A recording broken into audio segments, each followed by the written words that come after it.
Ajá. ¿Quién va ahora? ¿Quién va Mariano, ahora? la oración. Señor, Señor, pedimos tu presencia en esta hora, un grupo de tus hijos que se reúnen sábado, todos los sábados para estudiar tu palabra, para escudriñarla. Te pedimos que te quedes en estos momentos con nosotros, en nuestra mente, en nuestro corazón, para que no haya nada que perturbe nuestra atención, que podamos encontrar tus palabras en tu lío, Señor. Bendícelo, úngelo con tu espíritu, Señor, para que pueda abrirnos la mente y poder entender lo que tienes para decirnos en esta hora, Señor. No lo hacemos por méritos propios, Padre, lo hacemos en los méritos de Jesús, que dio la vida por nosotros. Amén. Amén. Amén. Muy bien, en esta oportunidad continuamos con los temas relativos al santuario. Corresponde a nuestro hermano Tulio Reyes tener la temática de hoy. Tulio es teólogo y aparte de eso ha hecho estudios en griego y en hebreo. Bueno, sin más que anunciar, eh, Tulio, la pantalla y el micrófono son para bendición nuestra. Están en tus manos. Ok, bueno, un feliz sábado. Una vez contento, bueno, de compartir con ustedes, como siempre, de estudiar temas que, bueno, poco se escuchan, ¿no? Muy nutritivos, muy buenos. Y bueno, seguimos nuestra serie del santuario, el creyente en el lugar santísimo. Voy a compartir pantalla de esta aplicación. Recomiendo esta aplicación, muy buena para la investigación. Se llama Letter Blue Bible. Y bueno, vamos a ubicarnos en Hebreos capítulo 10. Aquí en Tools nos da ciertas herramientas para las personas que quieran profundizar más. Tiene el texto griego para el Nuevo Testamento y tiene el texto hebreo para el caso del Antiguo Testamento. ¿Ok? Recomiendo esta muy completo, ¿no? Eh, por ejemplo, si quieres analizar esta palabra esquení, en griego que se traduce como tabernáculo, tiene aquí el diccionario Strong, tiene digamos, el análisis gramatical, quien quiera indagar un poco. Y aquí te abre pues algunos comentarios, si están en inglés, pero se puede traducir. eh, y todas las referencias donde aparece esa palabra en todo el Nuevo Testamento. Les va a ayudar como una especie de concordancia, ¿no? Les puede ayudar ahí en su estudio personal de la Biblia. Este es digamos, mi biblioteca de estudio, por así decirlo, ¿ok? Entonces, bueno, pero lo voy a utilizar, no vamos a meternos en temas técnicos, sino más a lo que nos atañe del mensaje.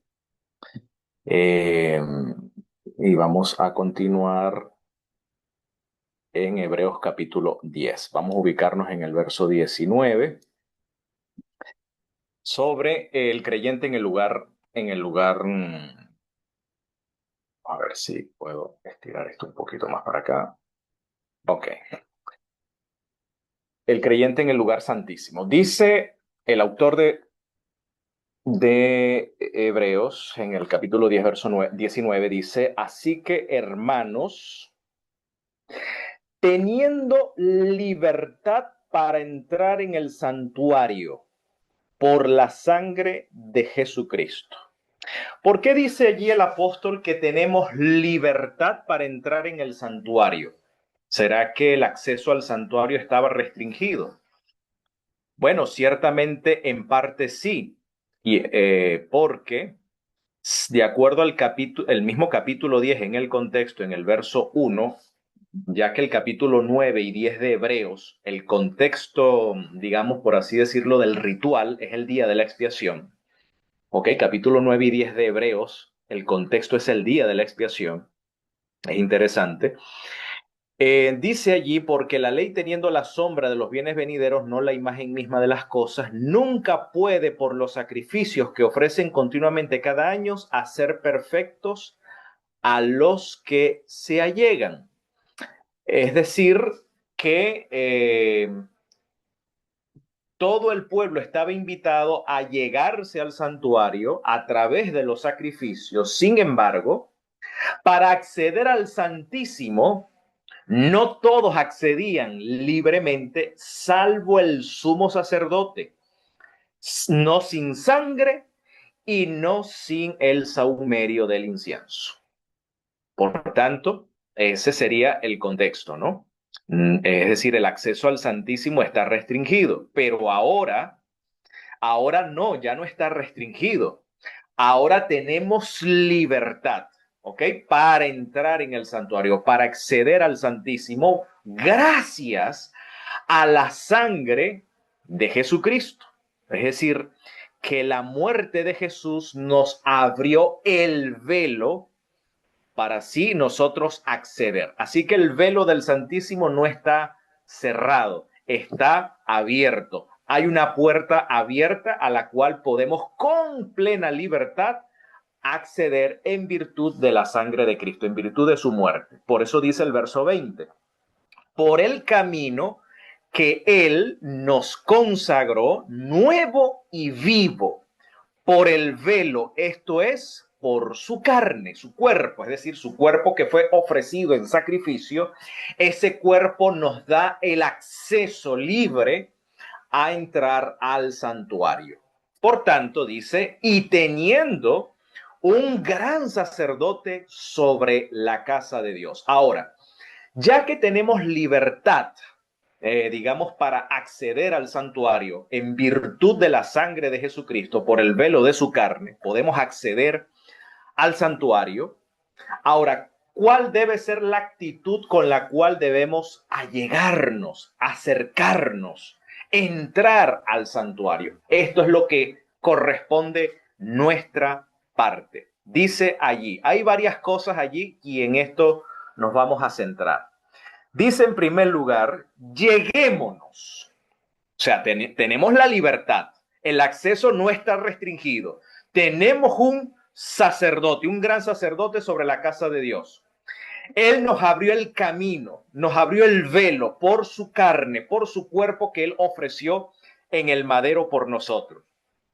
Ahora, ¿cómo debemos nosotros acercarnos? Dice, lleguémonos con corazón verdadero, con un corazón genuino.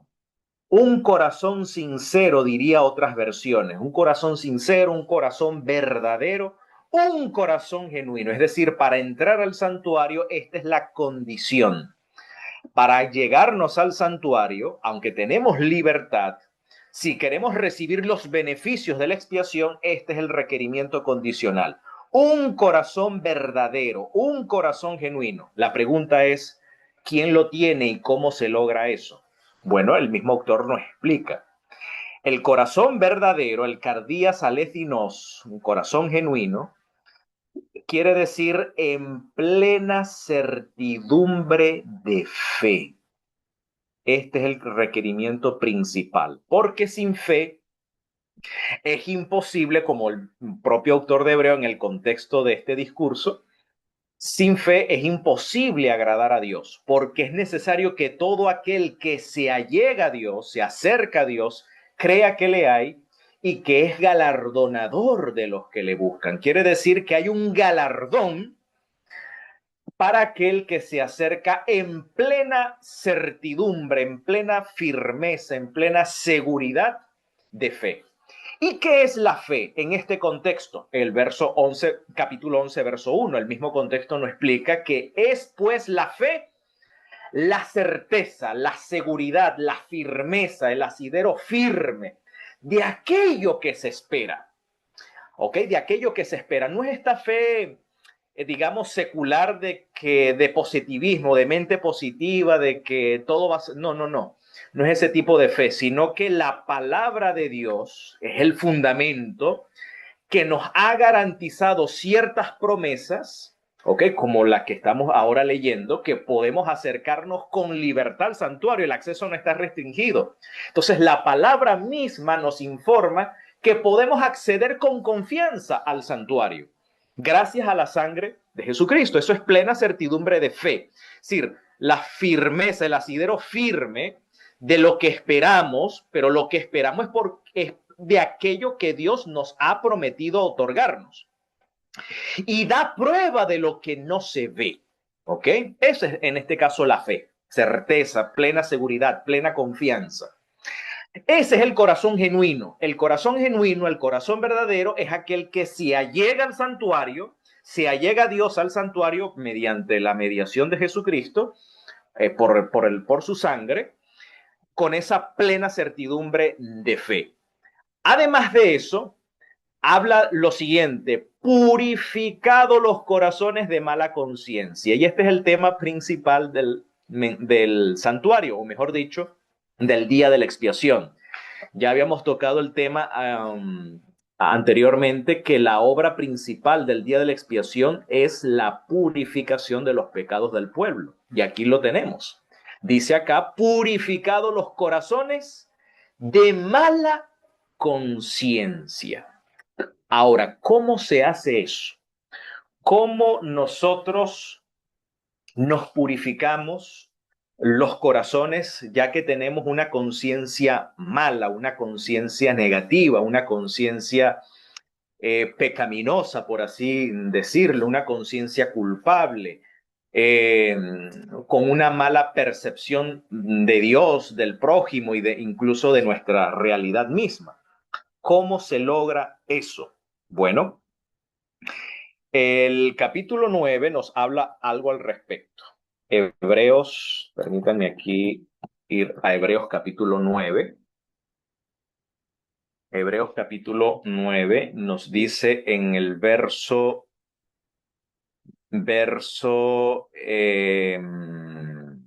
6 en adelante, habla: y estas cosas así ordenadas en el primer tabernáculo siempre entraban los sacerdotes para hacer los oficios del culto.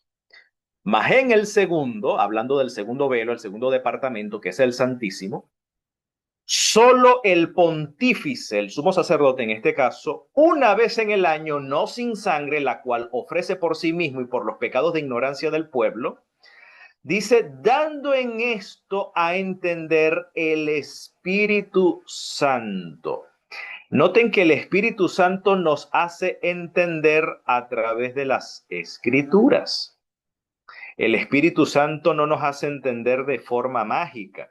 No, el Espíritu Santo obra, nos habla, nos ilumina, nos hace entender en la medida que nosotros tenemos familiaridad y contacto con las Escrituras. Si no hay un contacto personal, individual de las Escrituras, ¿cómo el Espíritu Santo nos va a hacer entender?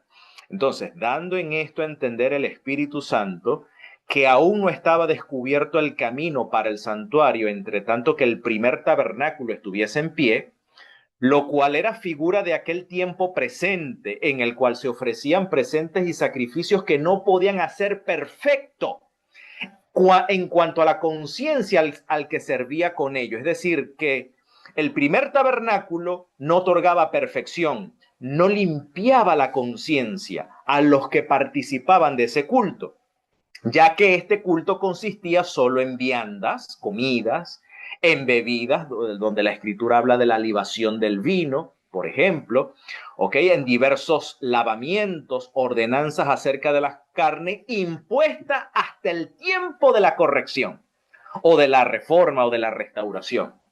¿Cuál es ese tiempo de la reforma o la restauración? Verso 11. Mas estando ya presente Cristo, pontífice o sacerdote o sumo sacerdote de los bienes que había de venir, por el más amplio y más perfecto tabernáculo, no hecho de manos, es a saber, no de esta creación, y no por sangre de machos cabríos. Los machos cabríos era lo que se ofrecía en el día de expiación, noten el contexto, ni de becerros, que era el sacrificio por el pecado que ofrecía el sacerdote por sí mismo, o el sumo sacerdote por sí mismo. Mas por su propia sangre entró, es decir, Cristo entró una sola vez en el santuario. Estoy leyendo la versión Reina Valera 1909. Yo tengo preferencias por las versiones más antiguas, más que por las modernas, en mi caso personal. Tengo preferencia, creo que más se acerca a los manuscritos originales, por así decirlo. Entonces dice, y no por sangre de machos cabríos ni de becerros, mas por su propia sangre entró una sola vez en el santuario, habiendo obtenido eterna redención. Porque si la sangre de los toros y de los machos cabríos y la ceniza de la becerra, rociado los impuros, santifica para la purificación de la carne, ahora noten, cuánto más la sangre de Cristo, el cual por el Espíritu Eterno se ofreció a sí mismo sin mancha a Dios, limpiará vuestras conciencias de obras de muerte para que sirváis al Dios vivo. Noten que el elemento que se dispone en el santuario para limpiar al creyente, o mejor dicho, a aquel que se acerca con corazón verdadero, con corazón genuino, en plena certidumbre de fe, es que la sangre de Cristo limpia las conciencias de obras muertas para que seamos habilitados y capacitados para servir al Dios vivo. Esto es un evangelio, esto es evangelio. Gloria a Dios por eso. Es decir, no es una obra que hacemos nosotros de forma individual en el sentido de que lo hacemos solo por nuestros esfuerzos o por nuestra firme determinación. No, esto lo hace la sangre de Cristo, ¿ok? Quien nos limpia de nuestras conciencias de obras muertas. Pero ¿de qué forma? ¿Cómo es que la sangre de Cristo limpia nuestras conciencias de obras muertas? Bueno, continúa el autor diciendo. Dice, así que por eso es mediador del Nuevo Testamento, del Nuevo Pacto. Noten la conexión que existe entre la obra de purificación que la sangre de Cristo realiza en el santuario en conexión con el Nuevo Pacto, que habla el profeta Jeremías. Hay una conexión. Prácticamente son dos caras de la misma moneda, porque dice, así que por eso es mediador del Nuevo Pacto, para que interviniendo muerte para remisión de las rebeliones que había bajo el primer testamento o el primer pacto, los que son llamados, como tú y como yo, somos llamados a entrar y acercarnos con libertad al santuario, reciban la promesa de la herencia eterna. Bueno, más adelante nos va a decir más adelante en el verso 24 lo siguiente. Porque no entró Cristo en el santuario hecho de mano, figura del verdadero, sino en el mismo cielo para presentarse ahora por nosotros en la presencia de Dios. Y no para ofrecerse muchas veces a sí mismo, como él entra el sumo sacerdote en el santuario cada año con sangre ajena. Noten que el contexto es el día de expiación. De otra manera, fuera necesario que hubiese padecido muchas veces desde el principio del mundo. Más ahora, una sola vez, en la consumación de los siglos, es decir, para el autor de Hebreos, cuando este discurso se escribe, para los creyentes del primer siglo eran los últimos tiempos. Por eso se habla de la consumación de los siglos, la finalización del tiempo. Noten, para deshacimiento del pecado se presentó por el sacrificio de sí mismo. Ahí está lo que significa limpiar la conciencia. O sea, Cristo se presenta para deshacer el pecado. O sea, deshacer el pecado de nuestra experiencia. ¿Y quién recibe esa bendición o ese beneficio? Quien se allega con corazón genuino en plena certidumbre de fe. Quien accede en plena certidumbre de fe, entonces alcanza la purificación del corazón de mala conciencia, porque Cristo se ha presentado para deshacer el pecado. Esta es la obra del día de expiación. Dice, se presentó por el sacrificio de sí mismo para deshacer el pecado.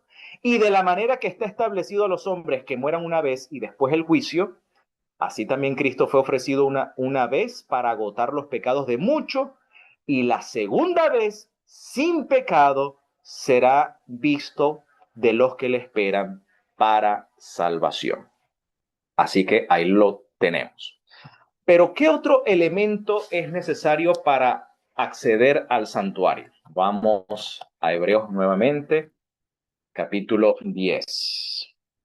Ok, volvamos nuevamente a los versículos donde nos habíamos quedado. Verso 22. Lleguémonos con corazón verdadero, es decir, en plena certidumbre de fe.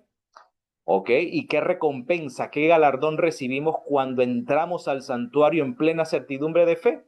Pues alcanzamos la purificación de los corazones de mala conciencia y además dice, lavados los cuerpos con agua limpia. Ya vamos a explicar esto. Y continúa, mantengamos firme la confesión. En el griego la palabra homologueo significa confesión. Mantengamos firme la confesión de nuestra fe, es decir, de toda esta temática que él viene tratando, sin fluctuar, porque fiel es el que la prometió. ¿Qué significa lavado los cuerpos con agua limpia? La mayoría podrá decir, a eso se refiere el bautismo. Es una de las acepciones, mas no es la acepción como tal. Porque cada vez que la escritura habla del agua limpia, no siempre es el bautismo. Hay muchas cosas que representan el agua. Uno de ellos es el Espíritu Santo, como menciona el Evangelio de Juan. ¿Ok? Los ríos de agua viva que correrán, esto refiriéndose al Espíritu que habrían de recibir los creyentes cuando Jesús fuese glorificado, ¿no? Pero el agua limpia en este contexto se refiere, según Efesios 5:26, al lavamiento del agua por la palabra.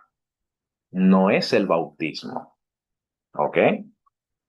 El nacimiento del agua sí es una de las acepciones que es el bautismo, pero el bautismo en sí no otorga ningún poder, porque de lo contrario caemos en la herejía católica. Seríamos católicos el pretender de que el bautismo nos otorga algún poder. El bautismo no otorga ningún poder, es un rito más, ¿ok? Es un rito de testimonio de confesión pública, una de las tantas formas de confesar pública, de hacer confesión pública de nuestra fe. Porque de lo contrario seríamos católicos. Los católicos creen que al acto de participar del bautismo nos limpiamos del pecado original, ¿ok? Y el bautismo en sí no tiene poder. En cambio, creo yo que aquí el autor se refiere más es al lavamiento del agua por la palabra, como menciona Efesios 5:26, para que si estuvieres en mí y mis palabras estuvieran en vosotros, pedid todo lo que quisieres y os será hecho. Noten, ¿qué significa permanecer en Cristo? Es equivalente, o cómo es que Cristo permanece en nosotros, es equivalente a la palabra. Cristo y la palabra son equivalentes aquí en Juan 15. Permanecer en Cristo es permanecer en sus palabras.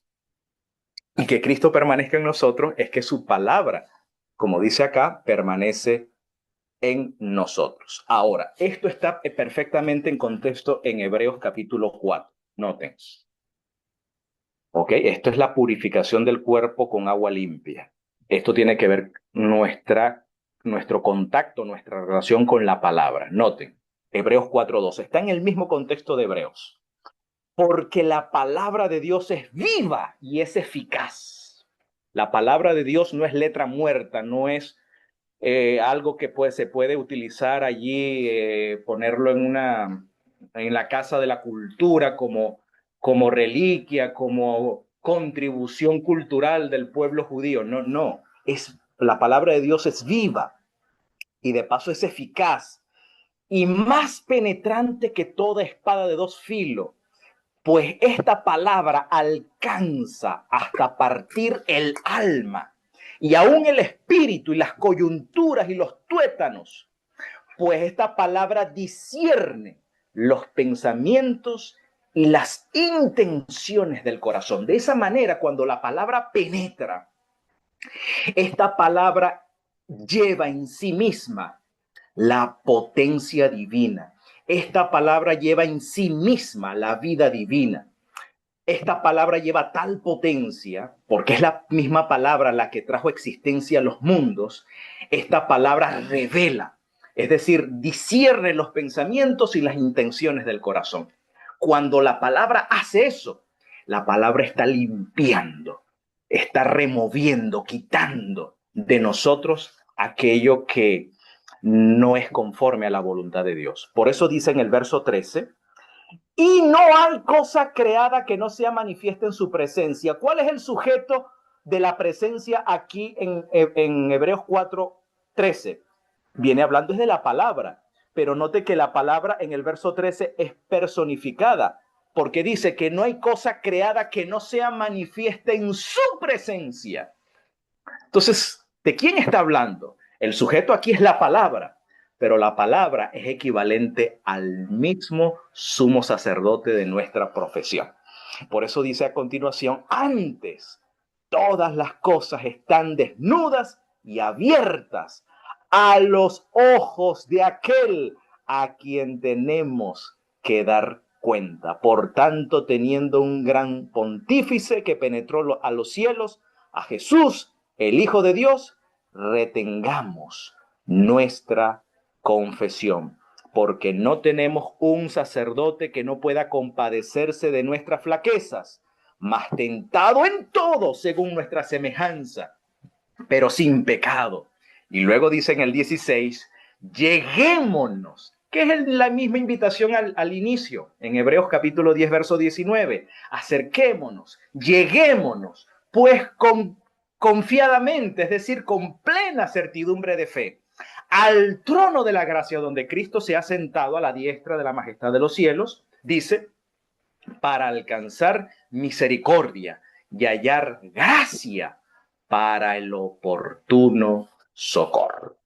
Así que, mis queridos, hasta acá les comparto pues cuál es la obra que el creyente participa en el ministerio sumo sacerdotal de Cristo en el Santísimo. Toda esa digamos, toda esa obra, todo ese deber o esta participación nos los explica de una manera muy contundente, muy clara y muy específica el autor, en este caso el apóstol Pablo, quien es el autor de este discurso, de esta exhortación a los hebreos. Bueno, ¿alguna pregunta, algún comentario respecto a este tema? Pueden compartir opiniones aquí.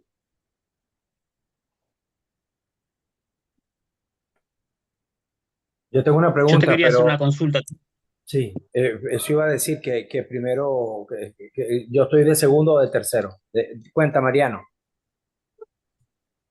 Sí, acá en Hebreos 10, versículo 19, que dice, así que hermanos, con el versículo que empezaste, teniendo libertad para entrar, la gran mayoría de las traducciones dicen el lugar santísimo por la sangre de Jesús, pero la traducción original sería santuario, ¿no? No sería lugar santísimo, ¿verdad? Y en muchas partes de Hebreos que se usa lugar santísimo no es el lugar santísimo, sino que la Tal traducción cual como original es utiliza la santuario. Reina Valera 1900. Aquí lo dice Reina Valera 1909, por eso digo, las versiones mientras más antiguas, mucho mejor. Aquí dice, teniendo libertad para entrar en el santuario. Yo no estoy aquí manipulando es la versión que está. Aquí Sí, la tienen, mire, Reina Valera de 1909. Dice santuario. sí, yo sabía que las nuevas están mal traducidas y sabes que para Sí, las doctrinas eso es nuestras, lo que para lo que creemos nosotros, es una contrariedad, pero en realidad el original nos da la razón de alguna manera, ¿no? Que Cristo entró al santuario y no dice lugar santísimo.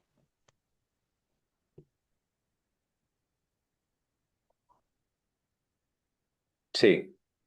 Es santuario. Si queremos ser lo más literal posible, serían los lugares santos, porque la palabra en griego es el plural neutro tahai. Aquí podemos ir al griego. Esta palabra ton agion. Aquí está esta palabra ton agion en griego. Es decir, a los lugares sagrados. Es un plural neutro. Aquí lo dice genitivo, lo está en inglés, dice genitivo plural neutro. Genitive plural neuter. Así que no estoy inventando nada acá. Todo está ahí. Yo quería mencionar, Ok, ¿algún otro eh, comentario, alguna otra pregunta? Objeción, que también es sí, válida. yo quería mencionar eh, que este mismo capítulo 10, el verso 22 dice, acerquémonos, tú lo leíste, con corazón sincero, en plena certidumbre de fe, o sea, estando plenamente convencidos, purificados los corazones de mala conciencia y lavados los cuerpos con agua pura. O sea, esta purificación, el apóstol Juan lo dice de otra manera. Él dice eh, que si vamos a Jesús, Él puede perdonar nuestros pecados y limpiarnos de toda maldad. Eh, ¿Por qué razón? ¿Qué es lo que sucede? Que muchas veces Ujú. nosotros cometemos uno y dos y tres y cuatro veces el mismo error. O sea, es fácil para mí, o hablando de Carlos Sequera, me es fácil entender que el Señor perdone mis pecados, pero que me limpie, o sea, cómo eso se entiende, o cómo es esa manifestación, o, eh, eh, o cómo tiene que ser nuestra actitud para que esa limpieza pueda ser y no reincidamos o no reincidan las personas en tal o cual pecado, por decir.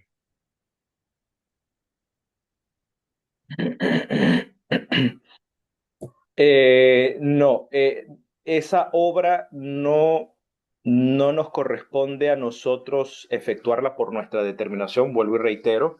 Esa es la obra que Cristo realiza, es su responsabilidad. Nuestra parte sencillamente es acceder en fe, creyendo que lo que Él ha prometido lo llevará a cabo. Déjenme, por ejemplo, noten la conexión de esta obra de la purificación del corazón de la mala conciencia o de lavar los cuerpos en agua limpia en conexión con el pacto eterno o el nuevo pacto, que es lo mismo. Hebreos 13, noten, noten la conexión, fíjense, Hebreos 13, 20 y 21, el Dios de paz. Ya vamos a ver por qué aquí el apóstol utiliza esta frase, el Dios de paz, que sacó de los muertos, es decir, el mismo Dios con cuyo poder operó en la resurrección de Jesucristo, ¿ok? Que sacó de los muertos a nuestro Señor Jesucristo, el gran pastor de las ovejas, mediante la sangre del testamento o del pacto eterno. Este mismo Dios de paz es el que nos haga aptos. O sea, es Dios, el Dios de paz, es el mismo, porque Jesús no se levantó a sí mismo, según el autor, no se levantó a sí mismo solo. No fue él solito que él lo hizo, no, fue el Dios de paz que sacó, ¿ok?, de los muertos a nuestro Señor Jesucristo. Este mismo Dios de paz que hizo esta operación en Jesucristo, esta misma operación la hace en nosotros. Dice, ¿cómo? Os haga aptos en toda buena obra para que hagáis su voluntad, haciendo Él en ustedes lo que es agradable delante de Él por Jesucristo, al cual sea gloria por los siglos de los siglos. Amén. Yo debo entrar al santuario en plena certidumbre de fe, creyendo en esta promesa. No soy yo. Amén. Si yo me miro a mí mismo, rotundo fracaso. Yo debo contemplar es al Dios de paz. ¿Por qué se le llama al Dios de paz? ¿Qué es Tulio, la paz? Isaías 26. Si quieren un concepto hebreo, bíblico, de lo que es la paz, aquí lo tienen. Isaías queda menos de un minuto 26. Miren lo que para es que la se paz. corte El la shalom grabación. hebreo. Aquí lo tienen. 26. Listo. Termino con esto. Isaías 26, 12. Jehová, Yahvé, Adonai, Hashem, como tú quieras llamarlo aquí. Tú nos depararás paz, shalom, porque también obraste en nosotros todas nuestras obras. Esto está en armonía con lo que dice Hebreos capítulo 3. El Dios de paz, que nos hace apto en toda buena obra. Dile al pueblo que lave Sí, sus vestes. Eh, yo pensaba que era más limpieza mismo, comparecer perante Dios así, limpio, lavados. Así tiene sí, una cosa que ver. sí, purificado los cuerpos con agua limpia está evocando cuando los sacerdotes en el lavacro lavaban sus manos y sus pies, ¿no? Para entrar al santuario. Ujú, Recuerda que eso lo hacían los sacerdotes. Entonces el agua puede tener varias connotaciones. El tema del agua en simbología bíblica puede tener varias ujú, connotaciones. Una, el bautismo, sin duda, no tengo problema con eso. Pero ujú, pero el bautismo en sí no limpia la conciencia. El bautismo no tiene ese poder de limpiar las conciencias, que yo sepa. ¿Ok? O porque si todos los que accedemos al bautismo, automáticamente quedaríamos todos santificados y bueno, vemos que muchos hermanos todavía después del bautismo, pues cometemos errores, cometemos desaciertos morales. ujú. Ok, entonces el bautismo automáticamente no limpia a nadie. Segunda acepción, el Espíritu Santo. Y tercera, como dice Efesios, creo yo que es lo que más se ajusta al contexto de Hebreos, es Efesios eh, 5:26, donde dice que amen a sus mujeres como Cristo amó a la iglesia, dice, habiéndola purificado por el lavamiento del agua por la palabra.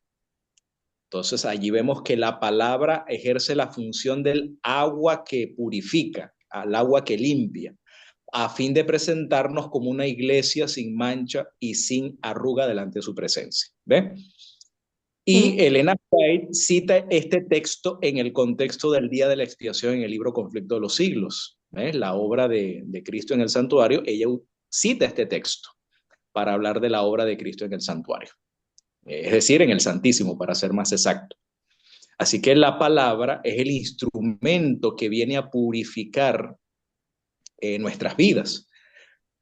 Claro, uno dirá, pero ahí dice cuerpo. Bueno, si vamos a los tecnicismos teológicos, por así decirlo, eso es una lectura sinecdótica. ¿Qué quiere decir eso?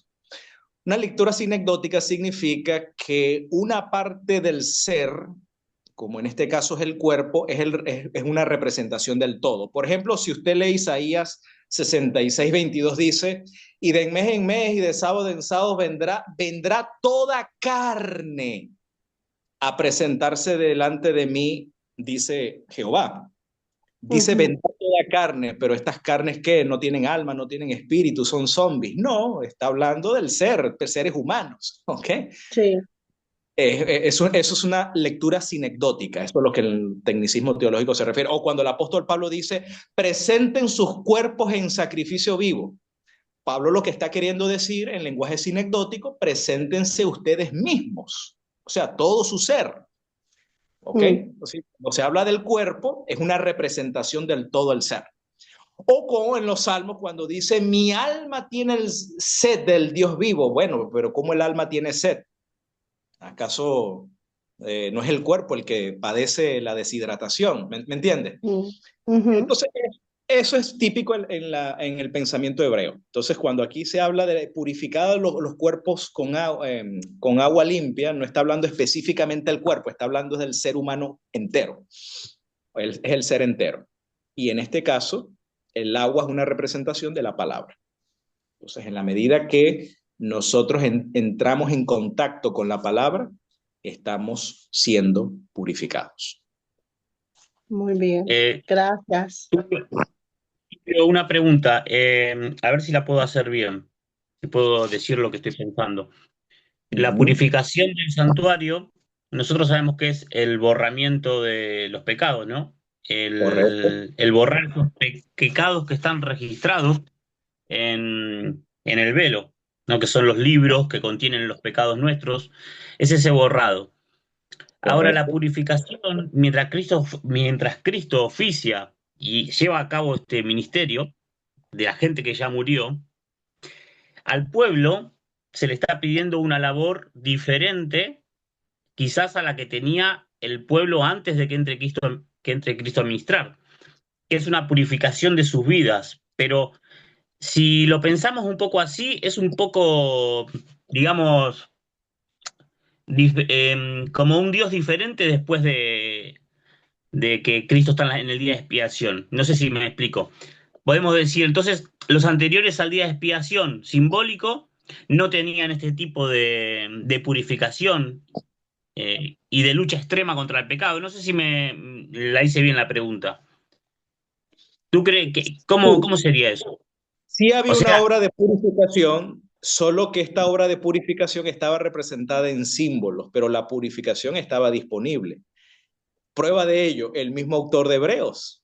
El autor de Hebreos relata la experiencia de Israel en el desierto, que cayeron muertos por causa, dice el apóstol, por incredulidad, y en otro texto dice por desobediencia. ¿Ok? Es decir, porque esta palabra del que habla el capítulo 4, verso 12, esta palabra viva y eficaz, era la misma palabra que les habló a ellos desde el santuario, de entre los querubines, cuando el Señor pronunció desde encima del propiciatorio, en medio de los querubines, allí yo hablaré a los hijos de Israel y allí me comunicaré contigo. ¿Ok? En ese sentido, la palabra tabernaculizó en medio del pueblo. Claro que eso se cumple más exactamente con Cristo al hacerse carne. ¿Ok? Pero allí la o sea, palabra hablaba al pueblo. Y por eso conecta esta experiencia con el Salmo 95 cuando dice, si escuchas, oís tu voz, no endurezcas tu corazón. ¿Ok? Así que esa experiencia de purificación estuvo abierta también para el pueblo, solo que era ilustrado a través de estos símbolos. o sea Pero que la palabra estaba presente. la interpretación que tenemos nosotros el modo interpretativo, que es el modo santuario, por decirlo de alguna manera, Exacto. de el perdón del pecado, el abandono del pecado y el borrado del pecado, podemos decir que se lleva a cabo desde el primer pecador hasta el último pecador, se necesita este tipo de mecanismo, decirlo. Exactamente. Exactamente. No. Solo que a ellos se les enseñaba a través de los ritos, ¿ok? Ritos, que era una predicción, por así decirlo, de una realidad que en el futuro se haría manifiesto, pero la experiencia del creyente de purificación, de transformación, de regeneración, estaba activa desde que entró el pecado en el mundo, y eso estaba activo.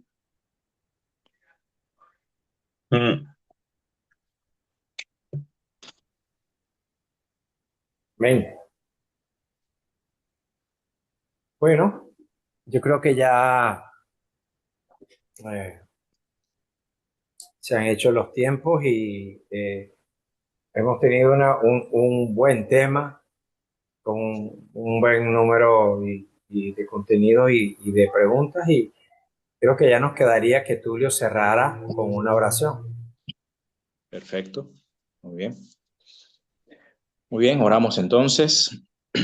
Padre Celestial, te damos infinitas gracias por las grandes y preciosísimas promesas que nos has dejado consignadas en tu palabra, ya que esta es el vehículo a través del cual, Señor, podemos acceder al conocimiento tuyo, al conocimiento de aquello que concierne a la vida y que concierne a la piedad, a fin de ser participantes de la naturaleza divina, habiendo escapado de la corrupción de este mundo. Amén. Anhelamos, Señor, que esta sea nuestra experiencia diaria, continua, de que podamos, Señor, en plena certidumbre de fe, depender de esa palabra viva y eficaz. Amén. Y que esa palabra penetre, Señor, en nuestras vidas. Esa palabra revele haga discernir nuestras intenciones, nuestros pensamientos, y Amén. ante su presencia podamos ser transformados, regenerados y purificados. En Amén. el nombre de Jesús te lo agradecemos. Amén. Amén. Amén. Bien. Amén. Julio, Gracias, Tony. antes de despedirnos, Sí. probablemente haya alguien que no esté familiarizado con las enseñanzas del santuario. En palabras cortas y muy sencillas, ¿qué pudieras tú transmitirle a estas personas? ¿Qué consejo le darías? De cómo estudiar santuario, de cómo entender Sí, el del santuario. tema de lo que tuviste, sí. Bien, creo que estudiando el mensaje a los hebreos en el Nuevo Testamento podemos entender la obra central de Cristo en el santuario. Creo que los textos que hemos leído encierra resume, por así decirlo, de manera práctica, la obra de Cristo en el santuario. Teniendo libertad para acceder al santuario, tenemos un sacerdote en la casa de Dios, ¿ok? Y que podemos acceder con corazón genuino, en plena certidumbre de fe, y que en la medida que nosotros ejercemos fe en la obra que Cristo realiza, nuestros corazones están siendo purificados de mala conciencia, al lavarnos o al ser lavados nuestros cuerpos en el lavamiento del agua por la palabra. En la medida que estemos en conexión con la palabra, esa obra es viva y eficaz en nosotros.